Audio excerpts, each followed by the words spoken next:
When Michael Jordan's private jet crashed in a tiny mountain village during a terrible storm, he thought his life was over. The greatest basketball player in the world was stuck in the middle of nowhere, with no phone, no internet, and no way to escape. But in this forgotten place called Pine Creek, MJ discovered something that would change him forever. He met a 12-year-old girl named Kaya, who hadn't spoken a single word in 6 months. Her parents had died in a car crash, and her heart was completely broken. What happened next between this famous athlete and this silent little girl created a miracle that no one saw coming. MJ made a promise that seemed impossible to keep. Kaya found courage she didn't know she had, and together they started something that would help thousands of children around the world. But here's what will shock you most. MJ wasn't just helping Kaya heal from her terrible loss. He was running from a scary secret of his own, something that made him just as frightened and lost as she was. How can a plane crash in the middle of nowhere become the best thing that ever happened to two broken people? And what is the amazing secret that MJ reveals at the end that leaves everyone in the village absolutely stunned? The private jet sliced through the dark Montana sky like a silver arrow. Inside, Michael Jordan sat in his leather seat, staring out the window at the thick forest below. He was supposed to be thinking about his charity event in Seattle tomorrow, but his mind was somewhere else entirely. "We should arrive in about 2 hours, Mr. Jordan," called Captain Rosa Martinez from the cockpit. She had been flying for 15 years and had never lost a passenger. Her voice was calm and professional, just like always. MJ nodded, but didn't answer. He couldn't stop thinking about the phone call from his doctor. 3 weeks ago, the words kept spinning in his head like a broken record. Heart condition, surgery, risk, fear. Outside, storm clouds began rolling in from the west. They looked like giant gray mountains in the sky, growing bigger and darker by the minute. Lightning flickered inside them like camera flashes. "Sir, we might hit some rough weather," Captain Martinez announced. "Please make sure your seatbelt is tight." The plane started to shake. At first, it was just little bumps, like driving over small rocks. Then, the shaking got worse. MJ gripped the armrests of his seat as the aircraft bounced up and down. Thunder crashed all around them. Rain hammered against the windows so hard it sounded like marbles hitting glass. The plane rocked back and forth like a boat on rough water. "This is worse than I thought," Captain Martinez muttered, fighting to control the aircraft. Her knuckles were white as she gripped the steering controls. Suddenly, a bright flash lit up the entire sky. The lightning bolt hit the plane's left engine with a sound like the world's loudest firecracker. Sparks flew everywhere, lighting up the dark clouds around them. Warning alarms started screaming inside the cockpit. Red lights flashed on the control panel like an angry Christmas tree. The smell of burning metal filled the air. "We've been hit," Captain Martinez shouted over the noise. "Engine 1 is dead." The plane tilted to the left, spinning in a slow circle. MJ felt his stomach drop as they began falling toward the earth. Through his window, he could see trees and mountains rushing up to meet them. "We're going down!" Captain Martinez yelled. "I need to find somewhere to land." MJ's heart pounded in his chest. He had faced many challenges in his life, winning championships, dealing with pressure, making impossible shots. But he had never faced anything like this. Captain Martinez scanned the ground below them, looking for any place flat enough to land a plane. All she could see were thick pine trees, steep hills, and rocky cliffs. There was nowhere safe to put the aircraft down. "Come on," she whispered to herself, wiping sweat from her forehead. Then, through the rain and darkness, she spotted something, a small clearing next to what looked like a tiny village. It wasn't much, just a field of tall grass surrounded by trees. But it was their only chance. "Hold on tight," she called to MJ. "This is going to be rough." The plane dropped like a stone toward the clearing. Captain Martinez pulled back on the controls with all her strength, trying to slow their fall. The aircraft's remaining engine screamed as it fought against gravity. They hit the ground hard. The plane bounced once, twice, then slid across the grass field like a giant sled. Dirt and grass flew everywhere. The sound of metal scraping against earth was deafening. Finally, after what felt like forever, the plane came to a stop. Steam rose from the damaged engine. The cabin was filled with smoke, but they were on the ground. They were alive. MJ sat in his seat for a moment, hardly believing they had survived. His expensive suit was wrinkled and torn. His hands were shaking, but he was breathing. "Are you hurt?" Captain Martinez asked, turning around to check on him. She had a small cut on her forehead, but her eyes were bright with relief. "I think I'm okay," MJ said, his voice hoarse from the smoke. They climbed out of the smoking plane into the cool mountain air. MJ looked around at where they had crashed. There was a small village nearby, maybe 20 old wooden houses lined up along a single dirt road.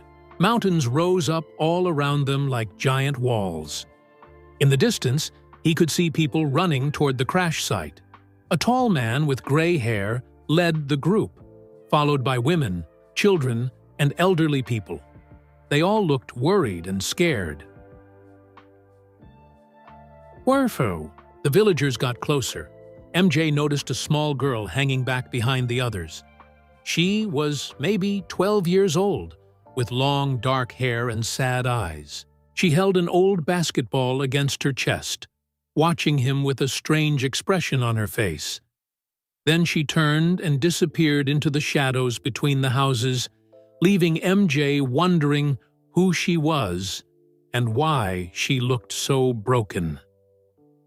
The tall man with gray hair reached them first, breathing hard from running across the field. His weathered face showed deep concern as he looked at the smoking plane, then at MJ and Captain Martinez. "Are you both okay?" he asked, his voice gentle but strong. "That was quite a crash. We heard it from the village." "We're alive, thanks to some good flying," MJ said, nodding toward Captain Martinez. "But our plane isn't going anywhere soon." The man extended his hand. "I'm Mayor Elias Crow Feather. Welcome to Pine Creek, though I wish it was under better circumstances."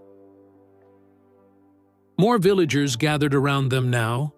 An older woman brought blankets. A young man offered bottles of water.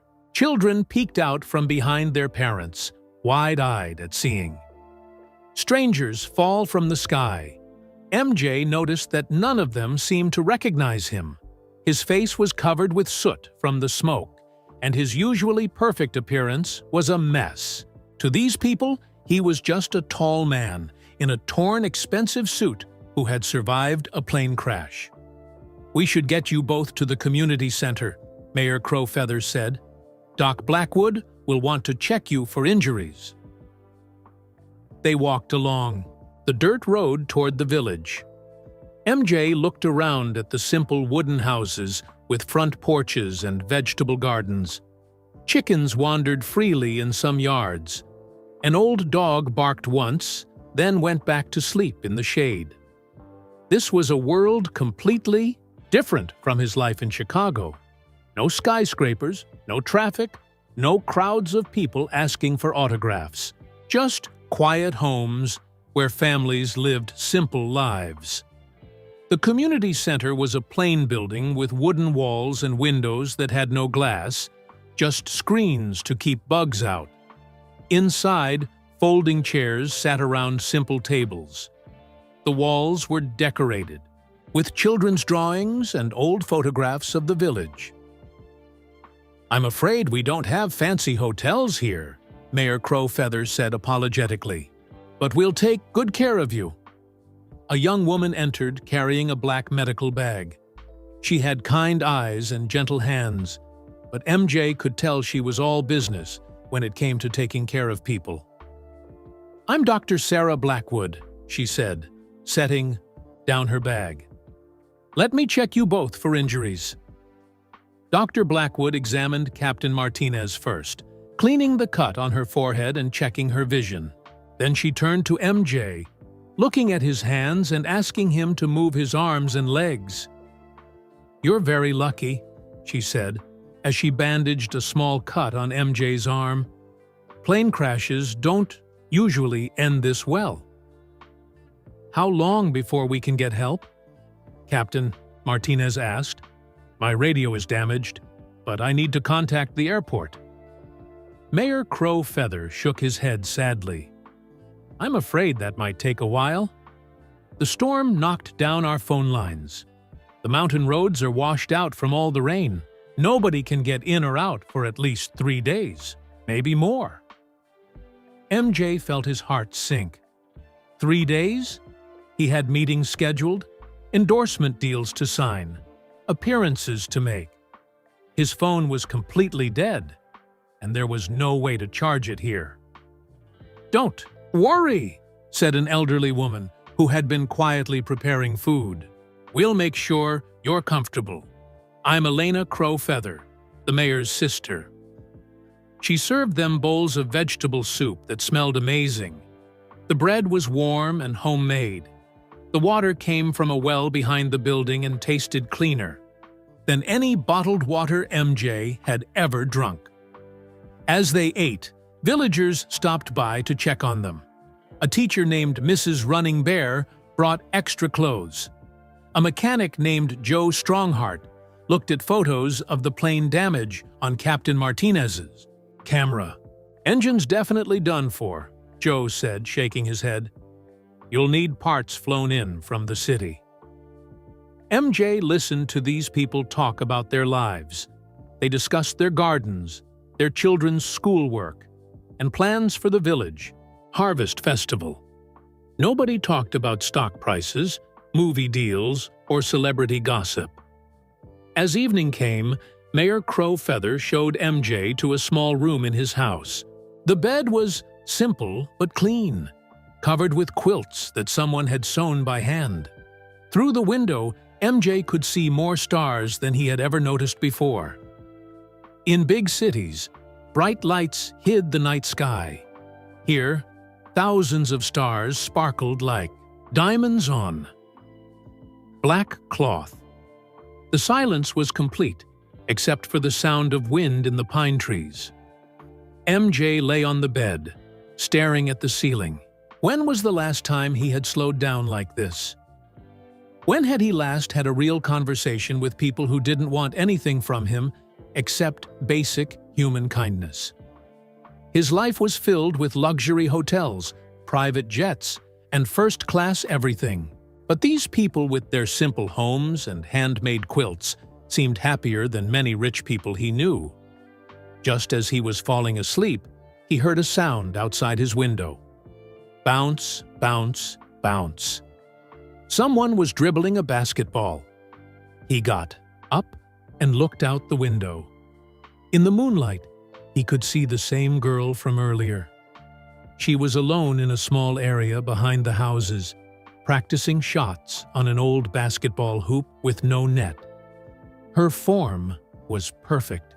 Her shots were smooth and accurate, but even in the dim light, MJ could see tears streaming down her face as she played. Why was she crying? And why was she playing basketball alone in the middle of the night? MJ couldn't sleep after seeing the girl practicing basketball in the moonlight. Her tears and perfect shooting form stayed in his mind all night. When morning came, he found Mayor Crowfeather making coffee in the kitchen. "That girl I saw last night," MJ began carefully. "The one with the basketball. Who is she?" Mayor Crowfeather's face changed. The smile disappeared, and his eyes filled with sadness. He set down his coffee cup and looked out the window toward the mountains. "That's Kaya," he said softly. "She's my great-niece, 12 years old, and the most heartbroken child you'll ever meet." "What happened to her?" MJ asked, though he was almost afraid to hear the answer. The mayor sat down heavily at the kitchen table. 6 months ago, Kaya's parents were driving to the city to buy her birthday present.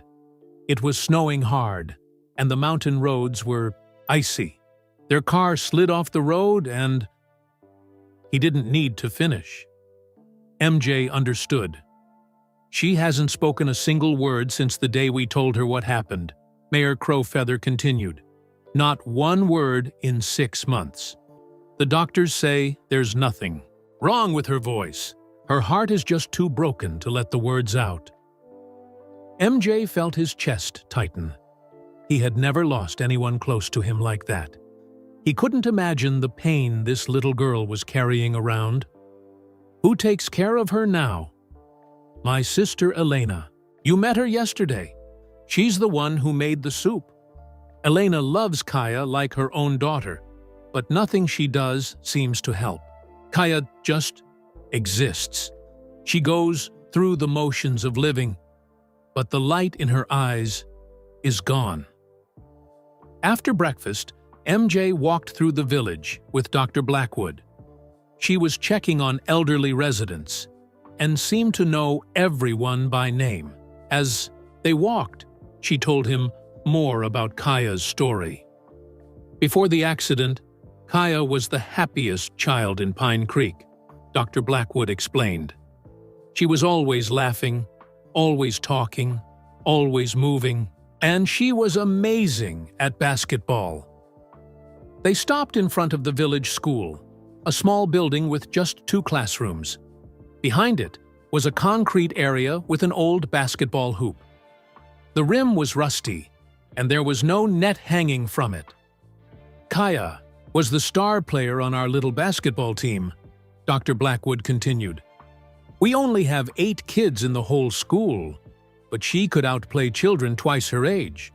High school, coaches from the city had already started asking about her." MJ studied the broken-down court. The concrete was cracked, and weeds grew through the gaps, but he could imagine a young girl here, full of life and dreams, practicing for hours every day. Her father, David, taught her everything about basketball, Dr. Blackwood said. Every evening after school, they would come here and practice together. He used to say that Kaya had magic in her hands. "What about college?" MJ asked. "Did she have plans?" David and Maria. That was her mother.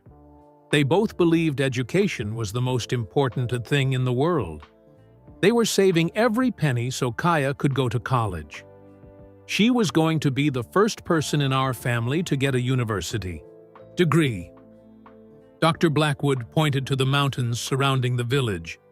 "Most kids here never leave Pine Creek. There aren't many opportunities, but Kaya, she had the talent and the grades to go anywhere she wanted. Basketball was going to be her ticket to a better life." They continued walking, and Dr. Blackwood showed MJ the small clinic where she worked. It had basic equipment, but nothing fancy. She explained how she had given up a job at a big hospital in Denver to come help the people of Pine Creek. "Why did you leave the city?" MJ asked. "Same reason you probably will understand someday," she said with a knowing smile.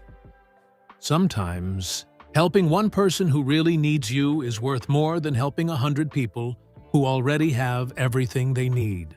As they walked back toward the mayor's house, MJ saw Kaya in the distance. She was helping her grandmother hang clothes on a line to dry. Even from far away, he could see how small and fragile she looked. "She used to fill this whole village with her laughter," Dr. Blackwood said quietly. "Now, the silence around her breaks everyone's hearts." That afternoon, Elena Crow Feather invited MJ to help her in the garden behind her house.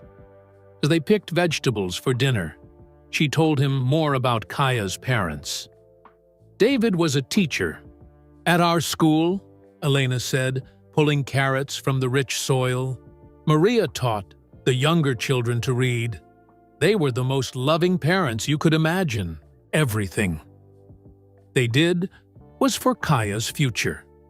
She showed MJ a small wooden box filled with old photographs, pictures of Kaya as a little girl, always smiling, always holding a basketball, pictures of her parents cheering at her games, pride shining in their faces.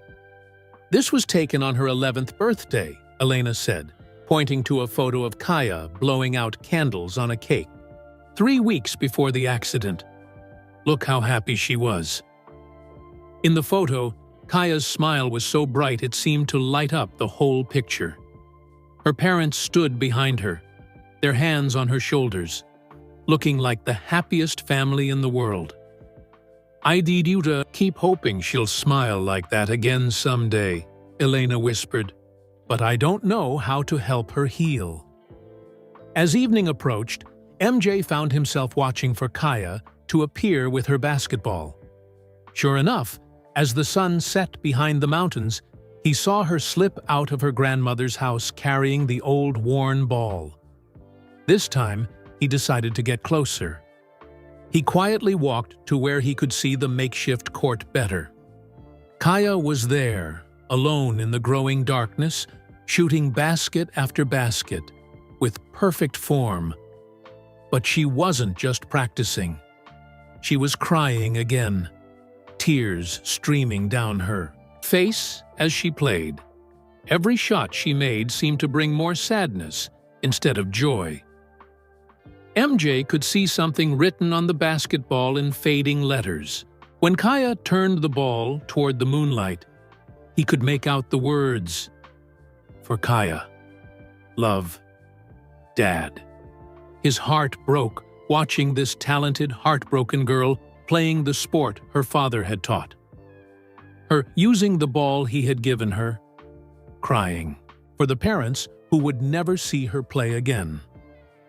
That's when MJ made a decision that would change both their lives forever.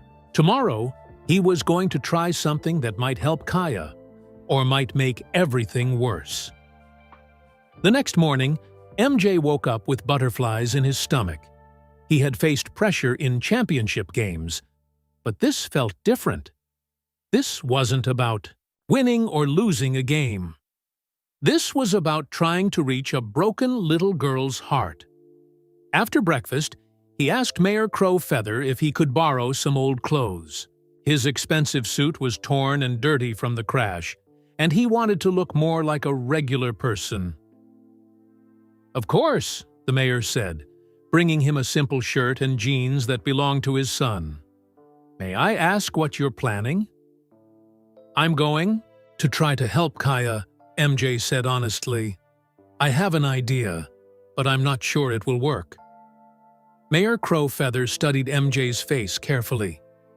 "She's been hurt so badly. Please be gentle with her heart."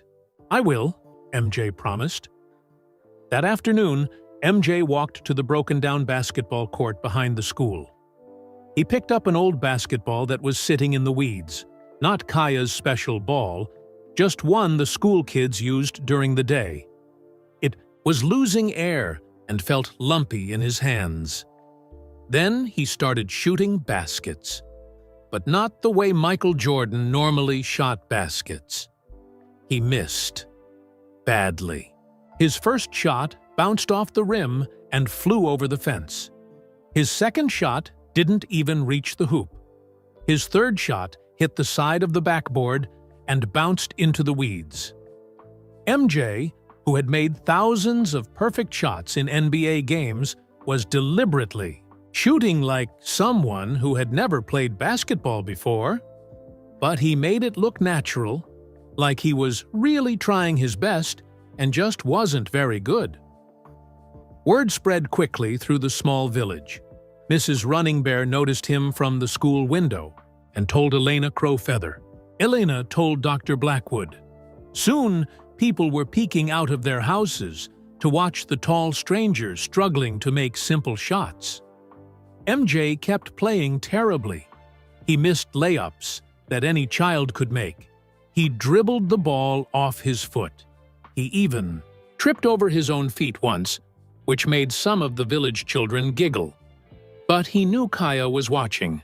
He could feel her eyes on him from her grandmother's kitchen window. He just hoped his plan would work. As the sun began to set, MJ continued his awful basketball performance. He was sweating from trying so hard to look bad while actually being one of the greatest players who ever lived.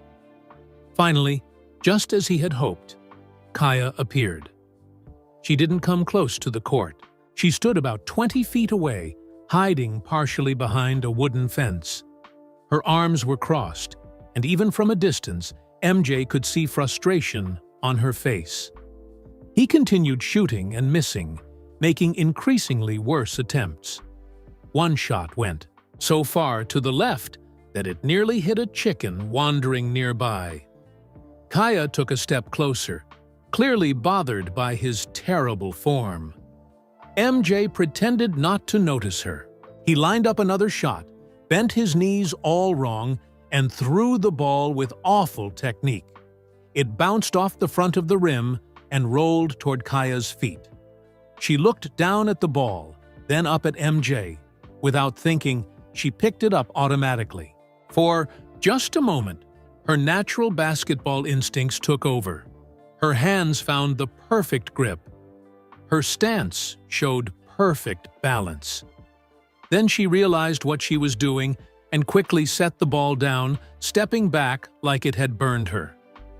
"Thanks," MJ called out gently, walking over to get the ball. "This is harder than it looks." Kaya just stared at him with those sad, dark eyes. MJ picked up the ball and studied it like he was trying to figure out some great mystery. "I've been watching you practice at night. Your shooting form looks a lot better than mine." Kaya's eyes widened in surprise. She hadn't known anyone was watching her midnight sessions. "Maybe you could show me how it's done," MJ asked hopefully. Kaya shook her head quickly and started to walk away. But MJ tried a different approach, one that he hoped might spark the competitive fire he had seen in her eyes. "I bet you think you're better than me at basketball," he said with a playful challenge in his voice. "But you're probably too scared to prove it." This stopped Kaya dead in her tracks. She turned around slowly, and for the first time since MJ had arrived in Pine Creek, he saw real fire in her eyes. Not sadness, not emptiness, anger and pride. She glared at him for a long moment, her small hands clenched into fists. "How about this?" MJ continued, keeping his voice casual. "Tomorrow evening, just you and me. A little shooting contest. Nothing fancy. Just see who can make more shots." Kaya continued staring at him, her jaw set with determination. "If you win," MJ said, "I'll give you something special. Something that will help you remember how good you really are at basketball." He paused, then added the part that he hoped would seal the deal. "But if I win, which I probably won't, you have to do something for me. You have to say one word to your grandmother. Just one word. Deal?" Kaya's eyes filled with conflict. MJ could see her mind racing. She wanted to prove she was better than this clumsy stranger, but speaking to her grandmother felt impossible after 6 months of silence. Finally, slowly, she nodded her head. "Yes, great," MJ said with a smile. "Tomorrow night, right here. May the best player win." As Kaya walked back toward her grandmother's house, word of the challenge spread through Pine Creek like wildfire. By dinnertime, everyone in the village knew about the shooting contest. Between the tall stranger and their beloved but broken little girl. Dr. Blackwood pulled MJ aside after dinner. "Are you sure about this?" she asked, worry clear in her voice. "Kaya is so fragile right now. If something goes wrong, if she gets upset or feels embarrassed." "I understand the risk," MJ said, "but she needs something to fight for. She needs to remember that she's still alive, still talented, still worth something." "What if she actually beats you?" Dr. Blackwood asked. "What's this special something you promised to give her?" MJ smiled mysteriously. "Let's just say it's something that means a lot to me. Something that represents never giving up, even when things seem impossible." That night, as MJ lay in bed, he could hear Kaya outside practicing again. But tonight was different. She wasn't crying. She was focused, determined, preparing for their contest. Her shots were perfect, one after another. Swish, swish, swish. MJ suddenly realized he might have made a terrible mistake. What if Kaya was actually good enough to beat him, even when he was trying his hardest? And more importantly, what would happen to her fragile heart if she lost? Tomorrow night? The next evening, the entire village of Pine Creek gathered around the broken basketball court. Word had spread to every house, every family. Even people from neighboring farms came to watch the shooting contest between the mysterious stranger and their beloved Kaya. MJ had never played basketball in front of such a small crowd, but somehow it felt more important than any NBA game he had ever played. Children sat on their parents' shoulders. Elderly people brought folding chairs.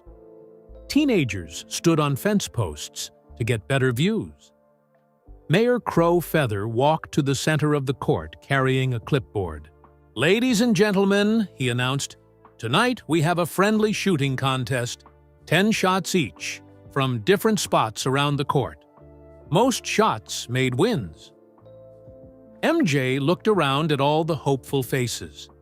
These people weren't just watching a basketball game. They were praying for a miracle, hoping to see their broken little girl come back to life.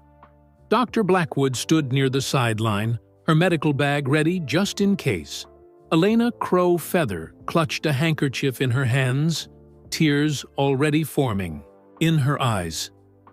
Mrs. Running Bear whispered what looked like a prayer. Then Kaya appeared. She walked slowly from her grandmother's house, wearing her father's old basketball jersey. It was way too big for her small frame, hanging down almost to her knees. But she wore it proudly, like armor going into battle. Her long dark hair was pulled back in a ponytail. For the first time since MJ had arrived in Pine Creek, her eyes showed something other than sadness. They showed determination. MJ had changed from the mayor's borrowed clothes back into his own outfit. Simple pants and a plain shirt. He looked nervous, which surprised some of the villagers. How could a grown man be worried about playing basketball with a 12-year-old girl? "Ladies first," MJ said, gesturing toward the free throw line. Kaya stepped up to the shooting spot. The crowd fell completely silent. Even the wind seemed to stop blowing. Everyone held their breath. She bounced the ball 3 times, the same ritual her father had taught her years ago. She bent her knees, brought the ball up in perfect form, and released it with a smooth, confident. motion. Swish. The ball went through the rusty rim without even touching the metal. Perfect shot. The crowd erupted in cheers and applause. Children jumped up and down. Adults hugged each other. Elena Crowfeather covered her mouth with her hands, crying happy tears. Kaya almost smiled. Almost. But not quite. MJ stepped up for his turn. He could easily make this shot with his eyes closed, but he had to stick to his plan. He deliberately shot too hard, and the ball bounced off the back of the rim. The villagers gasped. Some shook their heads sympathetically. Dr. Blackwood wondered if this strange man really knew what he was doing. Shot after shot, the pattern continued. Kaya played beautifully, making difficult shots look easy. Her form was textbook perfect. Every movement showed years of loving instruction from her father. Meanwhile, MJ continued to struggle, missing shots that any decent player should make. He made some shots. He had to, or it would look too fake. But he missed more than he made. By the 8th shot, Kaya had made 7 baskets. MJ had only made 3. The contest seemed almost over. But something magical was happening that was more important than the score. As Kaya prepared for her 9th shot, she looked around at the crowd of neighbors who had watched her grow up. She saw Mrs. Running Bear, who had spent extra time teaching her math when she struggled. She saw Joe Strongheart, who had fixed her bicycle for free when she was 8. She saw Dr. Blackwood, who had held her hand during the worst days after her parents died. These people had been bringing food to her grandmother for months. They had helped with chores without being asked. They had given her space to grieve, while never giving up hope that she would heal. For the first time in 6 months, Kaya felt something other than sadness and loss. She felt connected to her community again. She felt loved. She made her 9th shot easily, a beautiful arc that dropped through the rim without touching anything. The crowd went wild with celebration. MJ stepped up for his 9th shot. He could easily make this one and several more to tie or even win the contest. But as he looked at Kaya's face, seeing the first spark of real joy she had shown in months, he realized something important. Winning had never been the point. He missed the shot on purpose, bouncing it gently off the rim. "Looks like you're going to beat me," he said to Kaya with a genuine smile. "You're really good at this." Kaya prepared for her final shot. If she made it, she would win 8-4. The entire village held its breath. This was about more than basketball now. This was about whether their beloved girl could find her way back to believing in herself. She dribbled the ball once, twice, 3 times. She looked at the rim, then at her grandmother, then at all the faces surrounding the court. Just as she was about to shoot, she stopped. She turned to look directly at MJ with curious, intelligent eyes. Something about his reaction to losing, something about the way he moved when he thought no one was watching, made her suspicious. "You're not really bad at basketball, are you?" she asked quietly. The crowd gasped, not just because she had spoken her first words in 6 months, but because her question showed how smart she was. MJ looked into those dark eyes and saw that she had figured out his secret. There was no point in lying anymore. "No," he admitted. "I'm not bad at basketball." "Then who are you really?" Kaya asked, her voice getting stronger. MJ took a deep breath. The moment of truth had arrived sooner than he expected. "My name is Michael Jordan," he said simply. The entire village fell completely silent. Then everyone started talking at once. Some people didn't believe it. Others pulled out old magazines and newspapers, comparing the photos to the man standing on their basketball court. "The Michael Jordan?" Mayor Crowfeather asked, amazed. MJ nodded. "I was trying to help without all the attention that usually comes with being me." But Kaya wasn't starstruck like everyone expected. Instead, she looked hurt and angry. "You lied to me," she said, her voice breaking.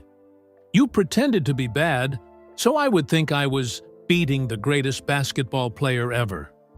But it was all fake." Her words hit MJ harder than any criticism from sports reporters ever had. In trying to help her, he had broken the trust she was just beginning to build with the world again. "You're right," he said honestly. "I did lie about my basketball skills, but I didn't lie about wanting to help you.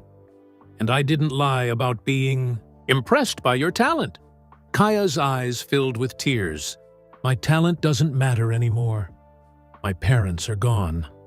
They were the only ones who cared about my dreams." The crowd watched this emotional exchange, many people wiping away their own tears. They had all been hoping and praying for Kaya to heal, but they were seeing how deep her pain really went. MJ knelt down to Kaya's eye level, looking directly into her sad, angry eyes. "Can I tell you something about dreams?" he asked gently. "The best dreams don't belong to just one person. Your parents gave you the gift of loving basketball, but that gift is still yours. It doesn't die when people die." He gestured to the crowd of villagers surrounding them. "Look around. Do you see how happy these people are just because you made a few basketball shots? Do you see how proud they are of you? Your dreams matter to all of them now." Kaya looked at the faces around the court. Elena was crying with joy. Mayor Crowfeather had his hands clasped together like he was praying. The children were staring at her with pure admiration. "But I miss them so much," she whispered. "I know you do," MJ said softly.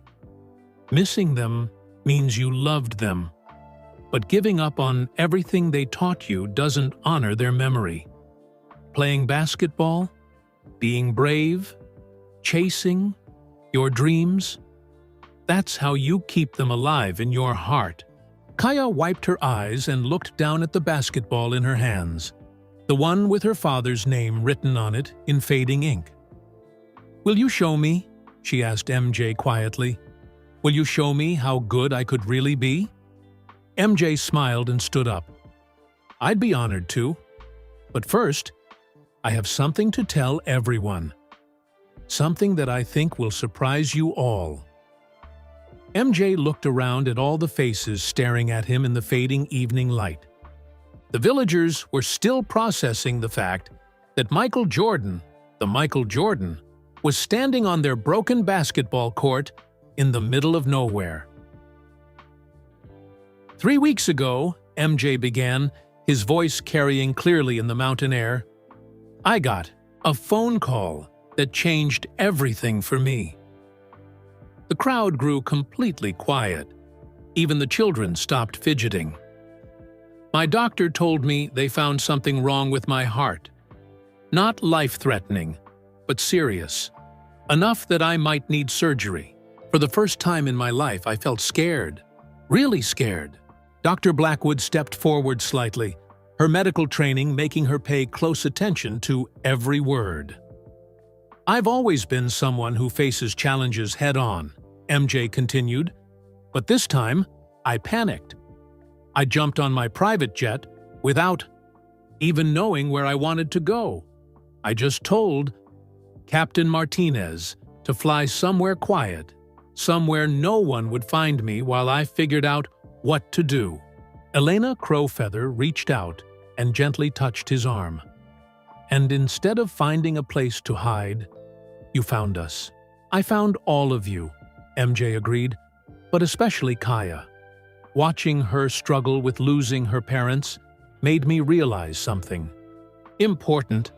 I was so afraid of maybe getting sick that I forgot about all the healthy days I still have left." Kaya nodded, understanding better than most adults how fear could freeze someone in place. "When you lost your parents," MJ said, looking directly at her, "you stopped playing basketball because it reminded you of them. When I got scared about my health, I stopped doing the things that make me happy. We were both letting fear win." "But you're not scared anymore?" Kaya asked, her voice still quiet but growing stronger. "I'm still scared," MJ admitted honestly, "but I learned something from watching you tonight. Being brave doesn't mean you're not afraid. It means you do the right thing even when you are afraid." Mayor Crow Feather spoke up. "Sometimes when we think we're helping others, we're really healing ourselves." "Exactly," MJ said. "I thought I was here to help Kaya, but she helped me remember who I want to be. Someone who faces problems with courage, not fear." The village was quiet as everyone absorbed this revelation. Then Dr. Blackwood asked the question on everyone's mind. "Have you talked to your doctors about treatment options?" "Not yet," MJ said. "I was too scared to hear what they might say." But watching Kaya find the courage to speak again, to play basketball again, to trust people again, it showed me that I need to face my problems instead of running from them. He pulled out his satellite phone, the only phone that worked in the remote mountains. "Tomorrow morning, I'm going to call my doctors. I'm going to schedule whatever surgery or treatment I need. And I'm going to do it with the courage this little girl showed me." The crowd murmured approval. Several people wiped tears from their eyes. But MJ wasn't done with his surprises. "There's something else," he said. "Something I've been thinking about since I crashed here 3 days ago." He walked over to where Kaya stood holding her father's basketball. "Kaya, you asked me to show you how good you could really be at basketball. But what if I told you I want to do more than just give you a few lessons?"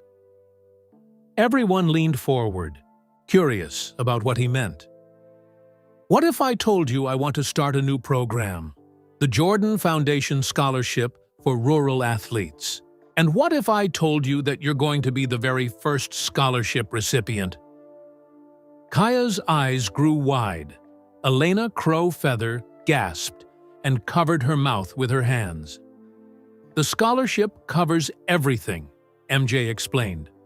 "Professional basketball, training, academic, tutoring, and eventually a full college scholarship to any university you want to attend." The crowd erupted in excited chatter.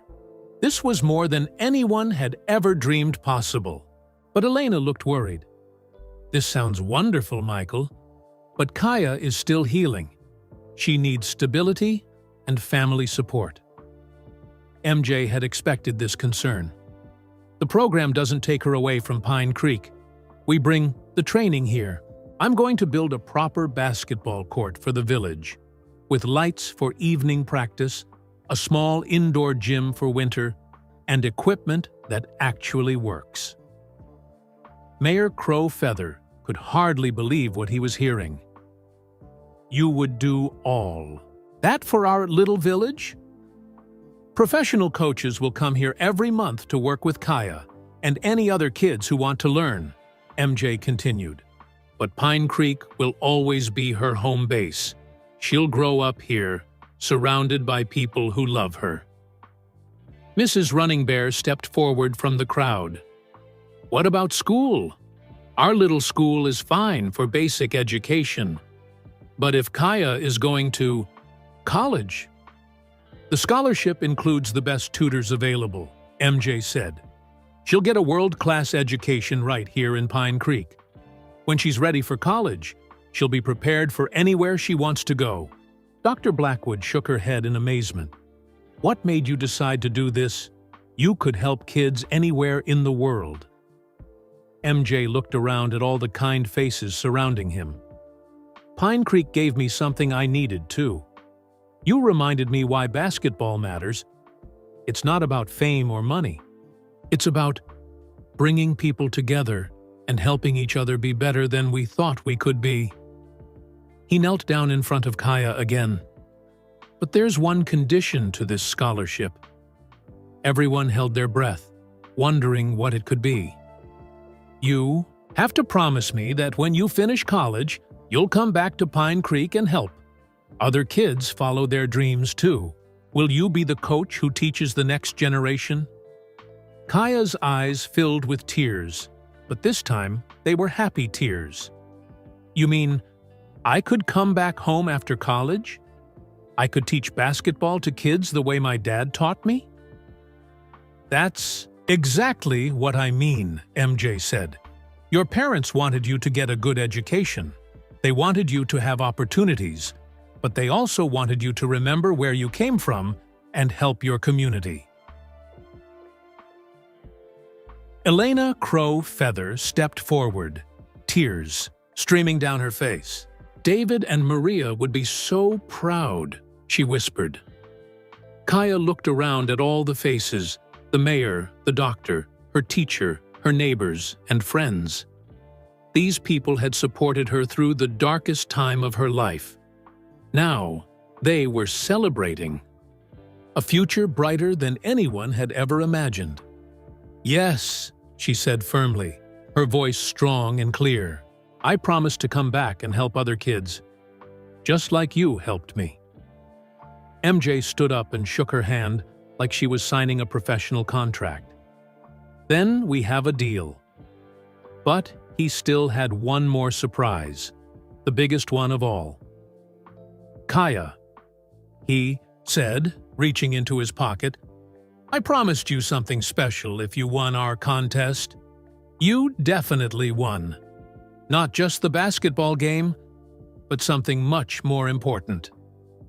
He pulled out a small box and opened it carefully. Inside was one of his 6 NBA championship rings, the golden ring that represented years of hard work, dedication, and never giving up. The entire crowd gasped as he placed it in Kaya's small hands. This isn't a gift, he explained, as everyone stared in shock. It's a loan. I want you to keep it. While you're working toward your dreams, when you graduate from college and come back to coach your first group of kids, you can give it back to me. Kaya stared at the ring, knowing she was holding one of the most precious items in sports history. But what if I lose it? She asked, worried. You won't, MJ said with complete confidence. Champions don't lose the things that matter most. And you, Kaya, are definitely a champion. As the crowd cheered and cried happy tears, Kaya looked up at MJ with wonder in her eyes. Why? She asked simply. Why are you doing all this for me? MJ smiled and looked up at the stars beginning to appear in the darkening sky. Because sometimes, he said, the most important victories happen in the smallest places. And because you taught me that real champions aren't just the ones who win games. They're the ones who keep playing even when life breaks their heart. As the crowd slowly began to break up, people hugging and wiping happy tears from their eyes, MJ picked up the old basketball that had been forgotten on the court. He held it out to Kaya. How about we start your real training right now? He asked with a smile. Kaya nodded eagerly, still clutching his championship ring carefully in her other hand. What happened next was something no one in Pine Creek would ever forget. Under the stars and the light of a few lanterns that villagers had brought, Michael Jordan gave Kaya a private basketball lesson that was worth more than any amount of money. He showed her advanced shooting techniques that only professional players usually learned. He demonstrated proper footwork for driving to the basket, defensive positioning, and how to read what other players were thinking. "Your basic skills are already excellent," he told her as the amazed crowd watched. "Your father taught you incredibly well, but let me show you some things that could take you to the next level." For over an hour, MJ worked with Kaya on the broken concrete court. She learned quickly, her natural talent shining even brighter with professional guidance. The rusty rim and cracked. Surface didn't matter. This was pure basketball education from the greatest player who ever lived. As they practiced, something magical happened. Kaya began to smile. Not just small, careful smiles, but real joy spreading across her face like sunshine after a storm. She was remembering why she had fallen in love with basketball in the first place. "My dad always said I had magic in my hands," she told MJ between practice shots. "He was absolutely right," MJ replied, watching her sink another perfect shot. "But magic only works if you believe in it." Dr. Blackwood stood with Elena, both women crying happy tears as they watched Kaya come alive again. "Look at her," Dr. Blackwood whispered. "She's not the same broken little girl who wouldn't speak this morning." "David and Maria can see this," Elena said softly. "I know they can. They're so proud of their little girl right now." As the lesson continued, more villagers drifted back to watch. Children sat on the ground in amazement. Teenagers took mental notes, hoping to learn something they could use in their own games. Even elderly people who had never played basketball found themselves fascinated by the beauty of perfect technique. MJ taught Kaya how to use her smaller size as an advantage. He showed her moves that would help her play against bigger, stronger opponents. Most importantly, he taught her how to think like a champion. "Basketball isn't just about making shots," he explained. "It's about understanding the game like music. You have to know when to be fast and when to be patient, when to take risks, and when to play it safe." Kaya nodded seriously, absorbing every word like she was in the most important class of her life. "The BB Tour best players," MJ continued, "don't just react to what's happening. They see what's going to happen before it does." To demonstrate, he set up a practice situation where Kaya had to decide whether to shoot or pass an imaginary ball to an imaginary teammate. Her basketball intelligence impressed him even more than her shooting skills. "You have something special that can't be taught," he told her. "You see the game differently than other players. That's a gift that will take you as far as you want to go." As the impromptu lesson wound down, Mayor Crow Feather approached them. "Michael," he said, "I've been thinking about what you said earlier, about building a basketball court and bringing coaches here regularly. That's an incredible gift, but why? Why would you do so much for strangers?" MJ sat down on the concrete court, and Kaya sat beside him. The remaining villagers gathered closer, sensing they were about to hear something important. "A few days ago, I thought I had everything," MJ began. "Money, fame, 6 championship rings, a place in the Basketball Hall of Fame. But when I got scared about my health, none of that mattered. I felt completely alone." He looked around at the simple houses and the faces of people who had welcomed him without knowing who he was. "You all gave me something I hadn't felt in years. Genuine, human kindness without wanting anything in return. Elena fed me homemade soup. Dr. Blackwood took care of my injuries. The mayor gave me a place to sleep. None of you asked for autographs or pictures or favors." Captain Martinez, who had been quietly listening from the edge of the crowd, stepped forward. "I've flown Mr. Jordan to many places over the years. I've never seen him this relaxed, this happy." That's because this is the first place in a long time where I was treated like a person, instead of a celebrity, MJ said. And watching Kaya fight through her pain reminded me what real strength looks like. He stood up and offered Kaya his hand to help her up. But there's more to this story. Something I haven't told you yet. The villagers looked at each other curiously. What more could there be? Tomorrow morning, Captain Martinez and I have to leave Pine Creek. A rescue helicopter is coming to take us back to civilization.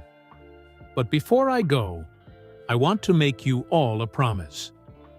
MJ pulled out his satellite phone and dialed a number. As TV, everyone watched. He had a conversation with someone who was clearly his assistant. I need you to contact the best construction company in Montana, he said into the phone. I want to build a basketball facility in a place called Pine Creek. Money is no object. I want it to be perfect.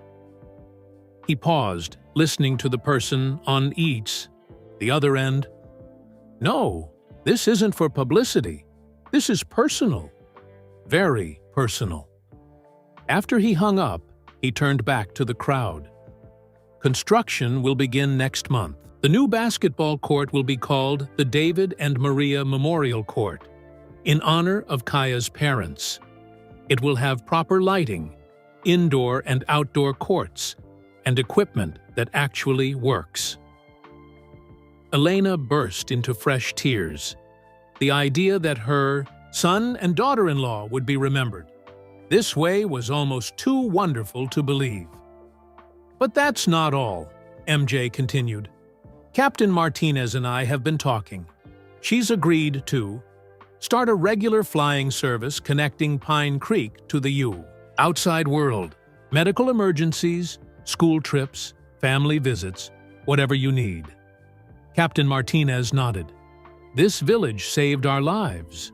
Now we want to help improve yours. Dr. Blackwood wiped tears from her eyes.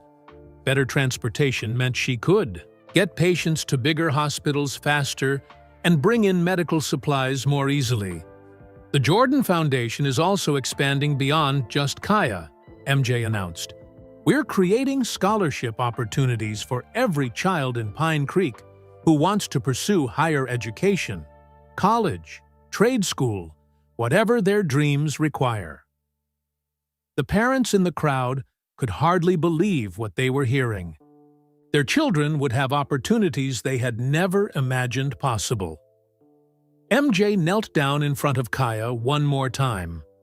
In 1 week, the first professional coach will arrive to begin working with you. Her name is Coach Jennifer White. She played in the WNBA and now trains young athletes. She'll come once a month until you're ready for more intensive training.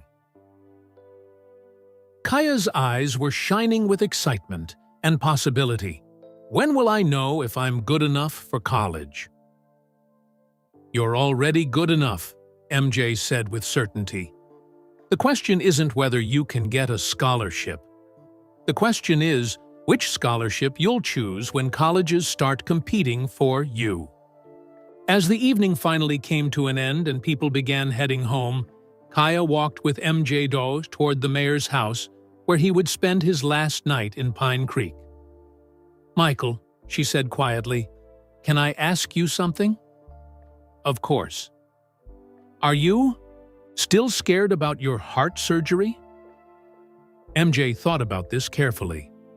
Yes, I'm still scared, but now I'm excited too. I want to get healthy, so I can come back here and see how amazing you've become. Will you really come back? Kaya asked. Even after you're famous again and busy with important things? MJ stopped walking and looked down at this remarkable little girl who had changed his life in just 3 days. Kaya, I want you to understand something. You and Pine Creek aren't distractions from important things. You are the important things. You reminded me what really matters in life. He pointed to the championship ring hanging around her neck on a chain. That ring represents 6 years of my life, when I thought winning basketball games was the most important thing in the world. But helping you remember how to dream again? That's worth more than all 6 championships combined. As they reached the mayor's house, Kaya had one more question. What happens tomorrow when you leave? Will everything go back to being sad and quiet? MJ smiled and looked up at the stars one more time. No, Kaya. Tomorrow is when your real story begins. The plane crash was just the prologue. Everything that happens next, the training, the education, the college scholarship, the kids you'll coach someday, that's the real adventure. He opened the door to go inside, then turned back to her. And I have a feeling it's going to be the greatest story ever told. The next morning came too quickly. MJ woke up to the sound of helicopter blades cutting through the mountain air. Through his window, he could see the rescue helicopter landing in the same field where his plane had crashed 3 days earlier. He packed his few belongings slowly, not wanting this moment to end. The simple room with handmade quilts had become more of a home to him than his mansion in Chicago ever felt. Elena Crowfeather knocked softly on his door. "Breakfast is ready," she said, "and the whole village wants to say goodbye." When MJ walked outside, he was amazed to see that every single person in Pine Creek had gathered to see him off. Children who barely knew his name 3 days ago now hugged him like family. Adults who had never traveled more than 50 miles from home talked with him like an old friend. Dr. Blackwood pulled him aside first. "You know, when you first crashed here, I thought you were just another rich person who would look down on our simple way of life." "What changed your mind?" MJ asked. "You did," she said with a warm smile. "You showed us that greatness isn't about how much money you have or how famous you are.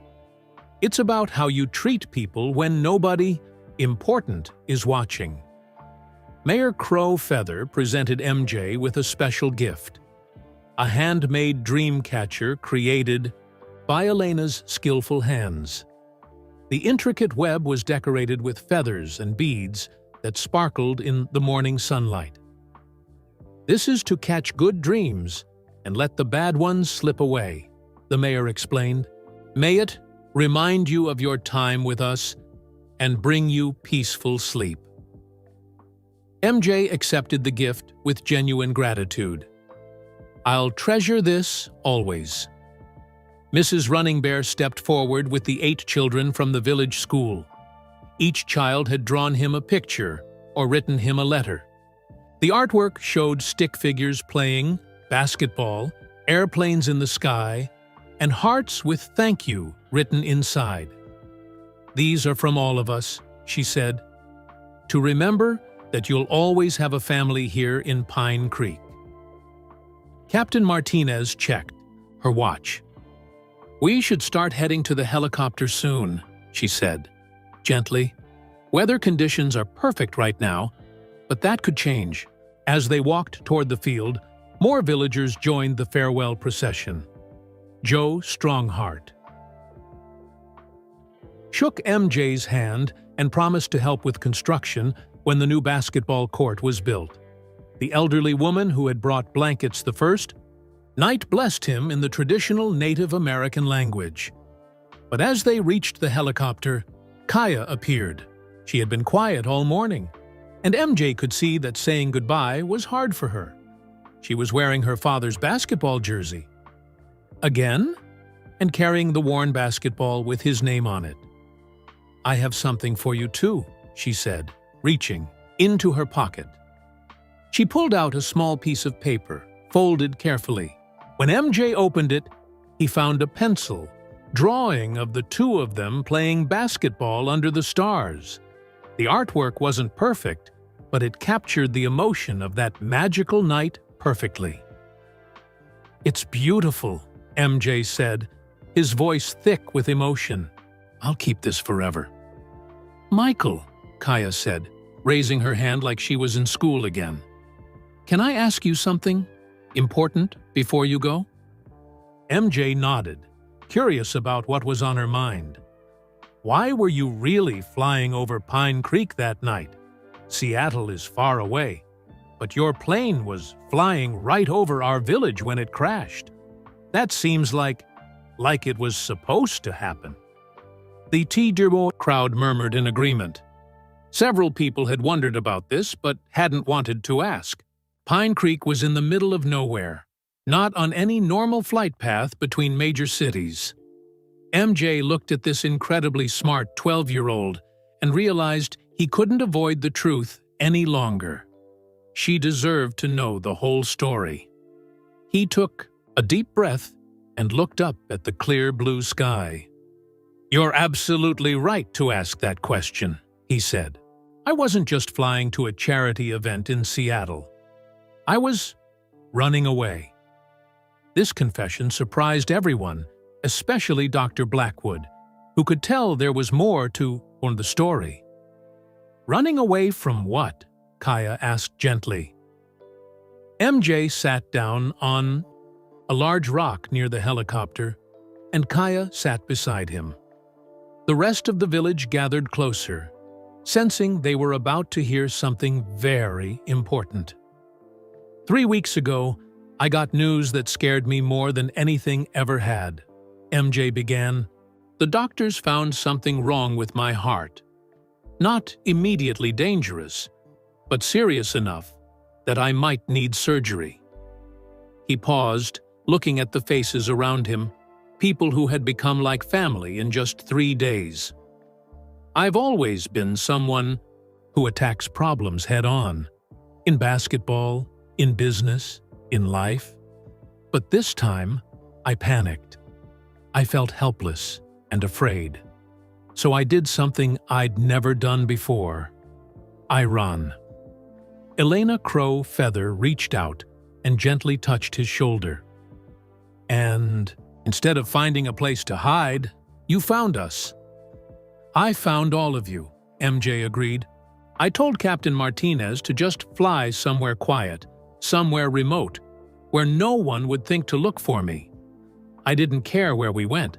I just wanted to disappear until I figured out how to deal with my fear." Kaya nodded wisely, understanding, better than most adults, how fear could make someone want to hide from the world. "When we crashed here," MJ continued, "I thought it was the worst possible thing that could happen. I was angry and frustrated. But now I know it was exactly what I needed." "How?" asked Dr. Blackwood. "What changed?" MJ looked directly at Kaya. "Watching you struggle with losing your parents made me realize something crucial. I was so afraid of maybe getting sick that I had stopped living. I was wasting all my healthy days worrying about days that might never come." "But you're not scared anymore?" Kaya asked. "I'm still scared," MJ admitted honestly. "The surgery is still scary. The unknown is still frightening. But I learned something from you, Kaya. Being brave doesn't mean you're not afraid. It means you do what needs to be done, even when you are afraid." Mayor Crow Feather spoke up. "Sometimes when we think we're helping others, we discover that we're the ones being helped." "Exactly," MJ said. "I thought I came here to help Kaya find her voice and her dreams again. But she helped me find my courage. She showed me that real champions face their problems instead of running from them." The village fell quiet as everyone absorbed this revelation. The idea that someone as successful as Michael Jordan could be scared and lost made him seem more human, more like them. Then Kaya did something that surprised everyone, including herself. She stood up and took MJ's hand. "Want to shoot some baskets one more time before you go?" she asked. "My dad always said, basketball helps you think more clearly." MJ looked at her small hand holding his and felt his heart fill with gratitude and love for this remarkable little girl. "I'd like that very much," he said. They walked to the broken basketball court one last time as MJ and Kaya began shooting. Baskets. In the morning sunlight, something beautiful happened that no one had expected. The entire village joined them. Mayor Crowfeather grabbed a ball and started shooting from the corner. Dr. Blackwood surprised everyone by making 3 shots in tirete. A row. Elena cheered from the sidelines while Mrs. Running Bear coached the younger children. What followed was the most joyful basketball game anyone in Pine Creek had ever experienced. It wasn't about competition or winning. It was about community, love, and celebration. As they played, MJ realized something profound. This broken court, with its rusty rim, was producing more pure happiness than any professional arena he had ever played in. These people, who had so little in terms of money and possessions, were rich in the things that truly mattered: love, community, and the ability to find joy in simple moments. The game ended when Captain Martinez gently reminded them that they really did need to leave. As the laughter died down and reality set in, MJ knew this was the hardest goodbye he had ever had to make. He gathered everyone in a circle for one final moment together. "I want you all to know," he said, "that these 3 days have changed my life forever. You saved me in ways that have nothing to do with the plane crash. You reminded me what really matters." "What really matters?" asked one of the school children. MJ looked around the circle at all the faces, young and old, hopeful and wise. "Family," he said. "Community. Using your gifts to help other people. And never giving up, even when things get really, really hard." Kaya stepped forward and hugged him tightly. "Promise me you'll call your doctors today," she whispered. "Promise me you'll be brave." "I promise," MJ whispered back. "And you promise me you'll keep playing basketball, not just for yourself, but for your parents too. They would want you to chase your dreams." "I promise," Kaya said. As MJ walked toward the helicopter, he turned back one more time to look at the village that had become his sanctuary. Pine Creek looked tiny against the backdrop of the enormous mountains, but he knew it would forever hold a huge place in his heart. The helicopter lifted off, and MJ watched through the window as the village grew smaller below them, but something inside him felt bigger than it ever had before. 3 hours later, when they landed in Denver, MJ pulled out his phone and made the most important call of his life. "Dr. Peterson, this is Michael Jordan. I'm ready to schedule that. Heart surgery. And doctor, I'm not scared anymore." 3 months later, MJ stood in his doctor's office in Chicago, holding a phone to his ear. The surgery had gone perfectly, and his heart was stronger than ever. But the most important call he needed to make wasn't to reporters or business partners.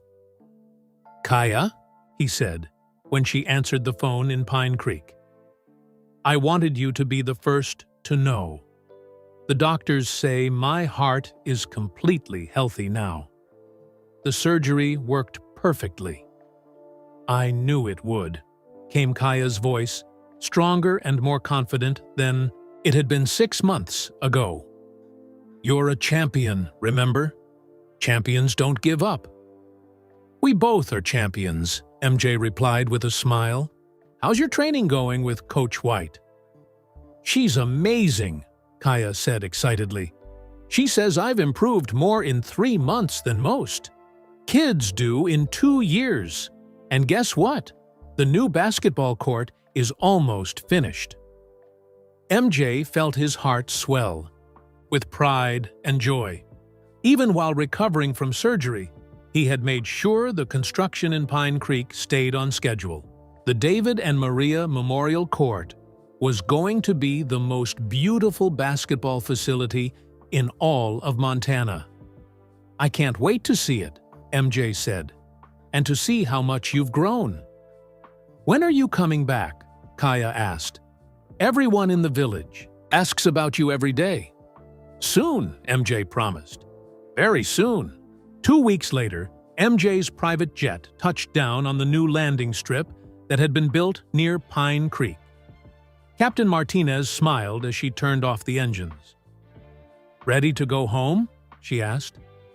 MJ looked out the window at the mountains and forests he had grown to love. "More ready than I've ever been for anything." But nothing could have prepared him for what he saw when they drove into the village. Where the old broken basketball court used to be, there now stood the most beautiful sports complex anyone in Pine Creek had ever imagined. The David and Maria Memorial Court had indoor and outdoor courts with perfect hardwood floors, glass backboards, and nets that looked like they belonged in the NBA. But the most amazing thing wasn't the building. It was the people using it. 23 children from Pine Creek and the surrounding area were participating in the first official Jordan Foundation basketball camp. Kids of all ages and skill levels were learning from Coach Jennifer White and 2 other professional instructors. And there, in the middle of it all, was Kaya. She had grown taller in the months since MJ had seen her. Her movements were more confident, her shots more accurate. But the biggest change was in her eyes. They sparkled with life and joy and dreams. When she saw MJ walking toward the court, she broke into the biggest smile he had ever seen. "Michael!" she called out, running toward him. But she wasn't the sad, broken little girl he had left behind. This was a young athlete who knew exactly who she was and where she was going. "Look!" she said, pointing to a wall where dozens of college recruitment letters were displayed. Duke, Stanford, University of Connecticut, North Carolina. They're all interested in me, and I'm only 13. MJ shook his head in amazement. "Your parents would be so incredibly proud." "I know they are," Kaya said confidently. "I feel them with me every time I play." Coach White approached them, wiping sweat from her forehead. "Michael, you should know that Kaya is the most dedicated student I've ever worked with. She practices every day, studies her schoolwork religiously, and helps teach the younger kids too. She's a natural leader," added Coach Martinez, who had indeed started the flying service and was now bringing supplies and visitors to Pine Creek regularly. Dr. Blackwood walked over from where she had been watching her own 8-year-old son practice free throws. "The whole village has changed since you were here," she told MJ. "The kids have hope now. The parents see possibilities they never imagined. And Kaya, she's become an inspiration to everyone." That evening, as the sun set behind the mountains, MJ and Kaya sat together on the steps of the Memorial Court. The building was quiet now, but they could hear the echo of children's laughter from earlier in the day. "Can I tell you something?" Kaya asked. "Always," MJ replied. "Sometimes I still get sad about my parents. I still miss them terribly. But now when I feel that sadness, I also feel grateful." "Grateful for what?" "Grateful that they taught me to love basketball. Grateful that their love brought me to this moment. Grateful that losing them led me to finding you and Coach White and all these opportunities." Kaya pulled out the championship ring she still wore on a chain around her neck. "This ring reminds me every day that champions don't just win games. Champions turn their pain into purpose.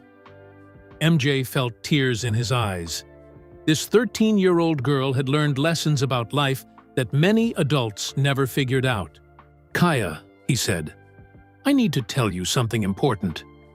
When I first came here, I thought I was helping you, but you saved me in ways you'll probably never fully understand."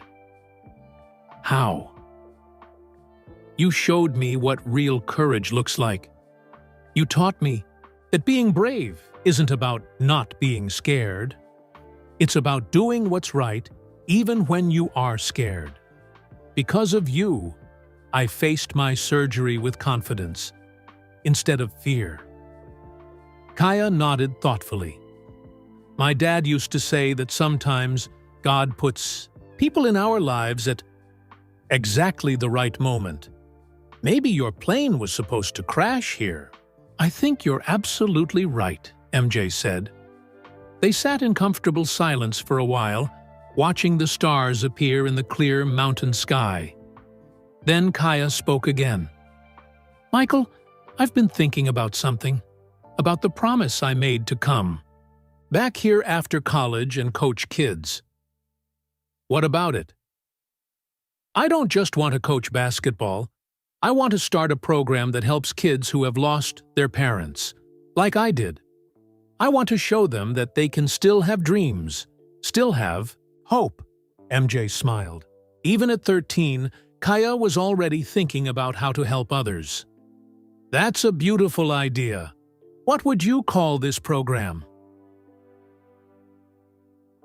"The David and Maria Foundation," she said without hesitation. "We could help kids all over the country who are dealing with loss. Basketball could be the tool we use to help them heal, just like it helped me." "I think that's the most wonderful idea I've ever heard," MJ said. "And I'd be honored to help you make it happen." As they prepared to go inside, Kaya had one more surprise. "There's something I want to show you," she said, leading him to a special display case inside the memorial court. Inside the case were dozens of photos, newspaper clippings, and letters. But in the center was something that took MJ's breath away.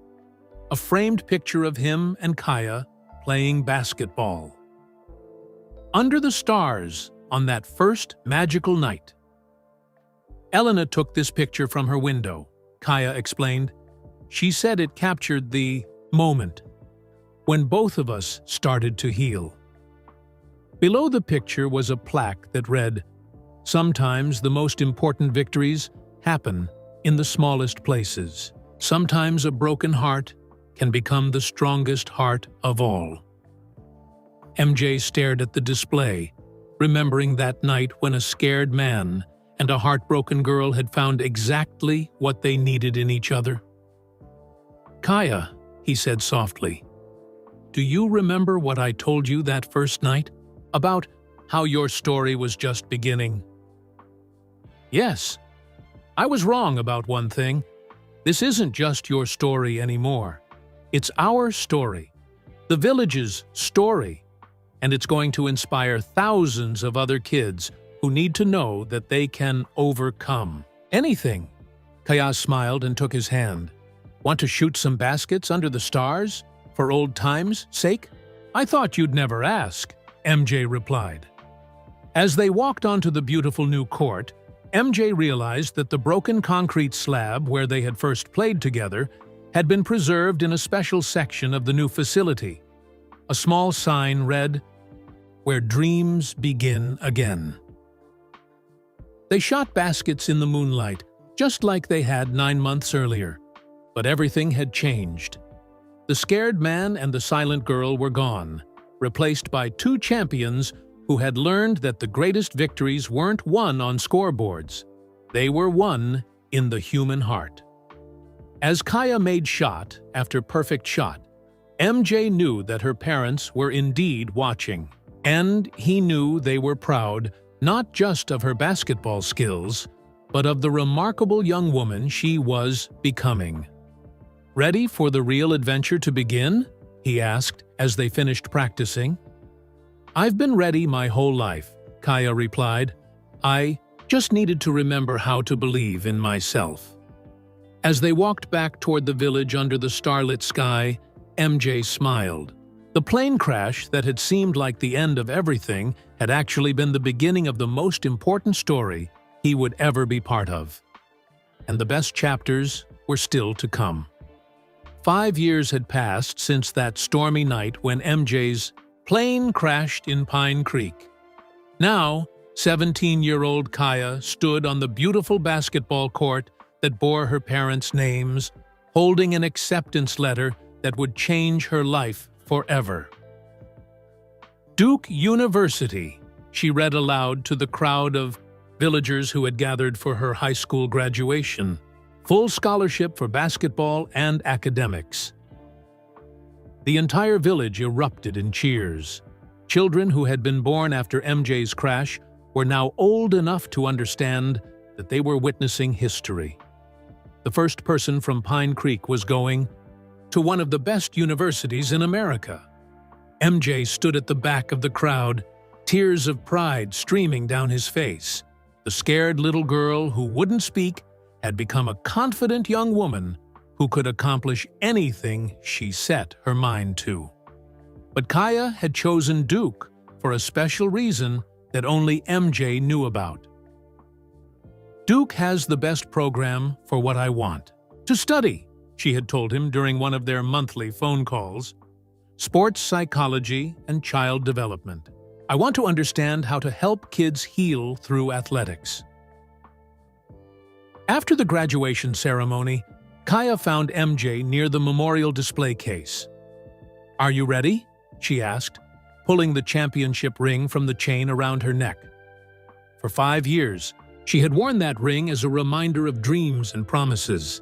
Now it was time to return it, just as they had agreed. "Actually," MJ said with a mysterious smile, "I have a different idea." He led her outside to where a special surprise was waiting. Parked in front of the basketball court was a brand-new bus with David and Maria Foundation painted on the side in beautiful letters. "What's this?" Kaya asked, though she was beginning to suspect. "Your mobile basketball program," MJ explained. "While you're at Duke, this bus will travel to schools across the country, bringing basketball training and counseling to kids who have lost parents or experienced trauma." Coach White stepped out from behind the bus, grinning widely. "I've agreed to run the program. While you're in college, we'll visit 10 schools each month, working with children who need hope, just like you did." Kaya's eyes filled with happy tears. "But how will I be involved if I'm at Duke?" "Every summer, you'll come home to Pine Creek and run a special camp for the kids we've worked with throughout the year," MJ explained. "You'll show them that someone who understands their pain can still achieve incredible things." Dr. Blackwood, now the program's medical director, joined them. "We've already identified 50 schools that want to participate. Word has spread about what happened here in Pine Creek, and everyone wants to be part of this story." Mayor Crow, Feather, now in his 70s but still energetic, walked over carrying a special gift. "This is from all of us," he said, handing Kaya a custom basketball. Instead of her father's name, this ball had something new written on it. Kaya Crow Feather. "Champion of Hearts, Pine Creek Forever. Every child in our program will receive one of these," Elena Crow Feather explained. "They'll know that someone believes in their dreams, even when they can't believe in themselves." As the celebration continued around them, MJ and Kaya walked to their special spot, the preserved section of the original broken court. "I have something to tell you," MJ said. "Something I've never told anyone else."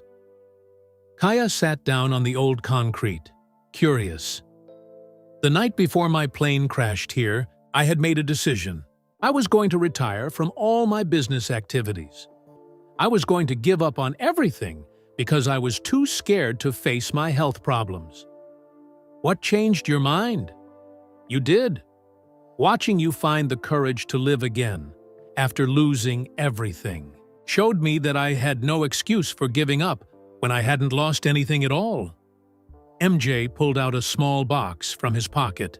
This is why I want you to keep my championship ring. Inside the box was something even more precious, a new ring specially made just for Kaya. It had her initials engraved on one side and Champion of Life engraved on the other. This is your championship ring, MJ said, for winning the most important game of all, the game against despair.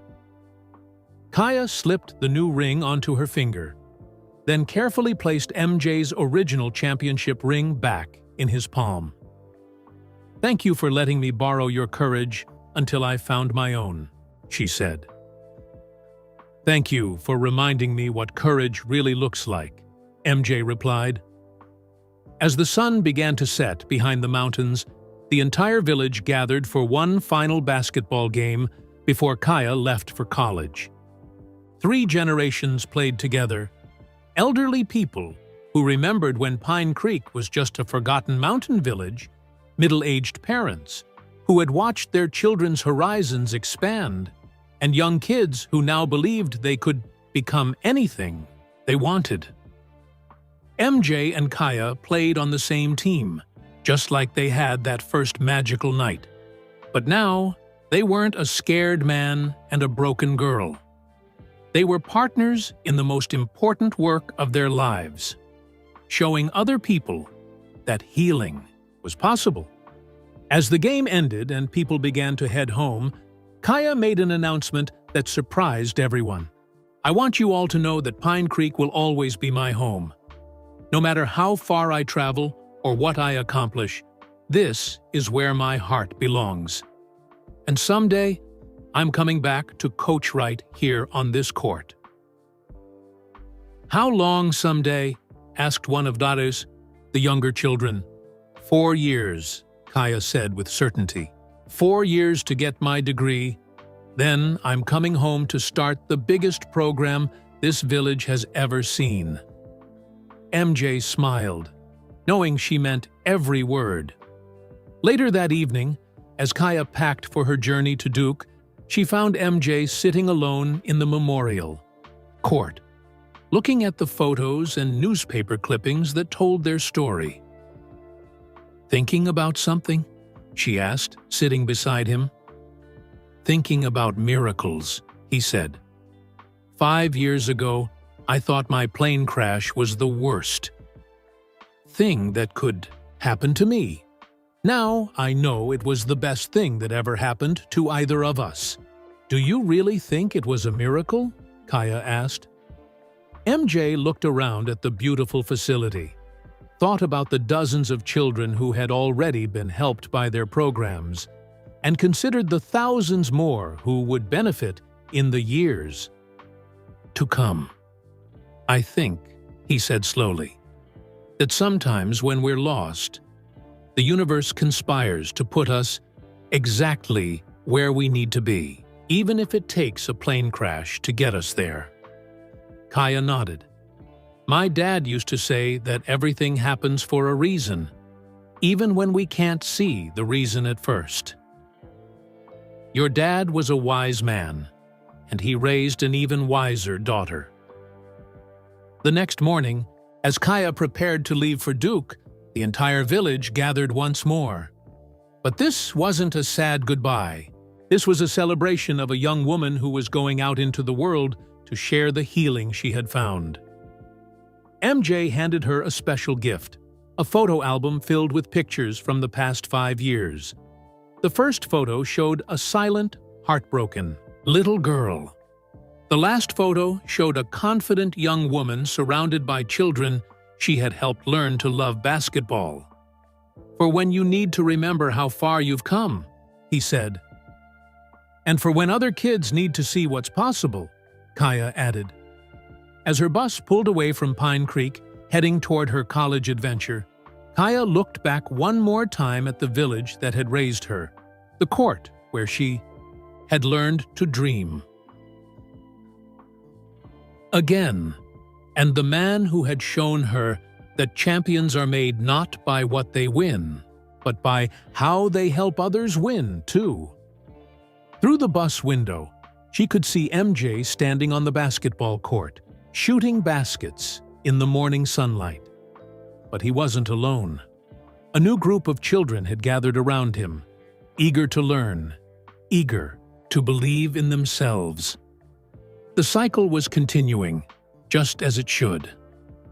Kaya smiled and opened her laptop. She had a speech to write for her first presentation at Duke. A speech about a plane crash that changed 2 lives and started a movement that would help. Thousands of children discover that broken hearts could become the strongest hearts of all. Frieder The title of her speech was simple. Sometimes the most important victories happen in the smallest places. As Pine Creek disappeared behind the mountains, Kaya knew that her real journey was just beginning, and she couldn't wait to see where it would lead. Dr. Kaya Crow Feather stepped out of her car in front of the David and Maria Memorial Complex. The original basketball court had grown into a full campus that included dormitories, classrooms, a medical clinic, and training facilities that rivaled any professional sports center. But the most amazing thing wasn't the buildings. It was the people using them. Over 100 children from across the country were participating in the summer session of the David and Maria Foundation. Kids who had lost parents, survived trauma, or simply needed to believe in themselves were learning that basketball could be a bridge to healing. Dr. Crow Feather called a 10-year-old girl who had arrived just last week. "Watch this shot."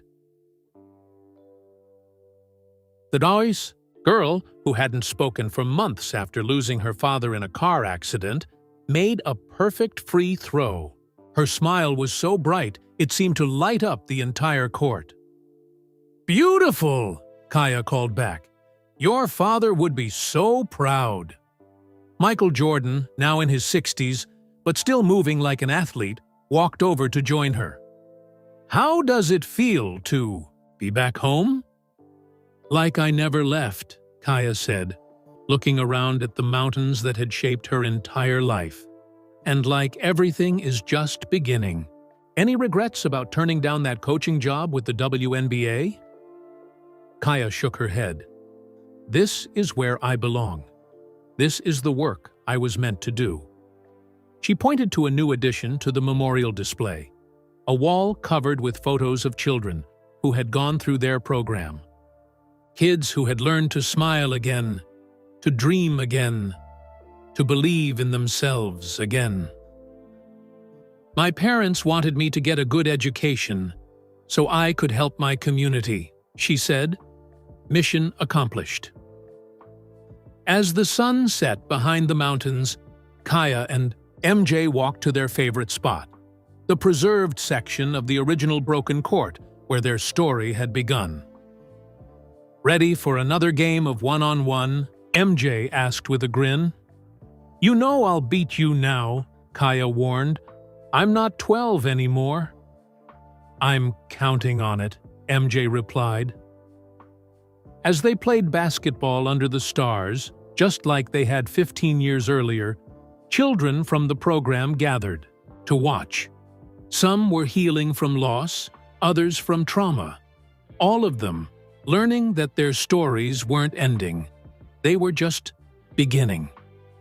In the distance, a plane flew overhead, its lights blinking against the dark sky.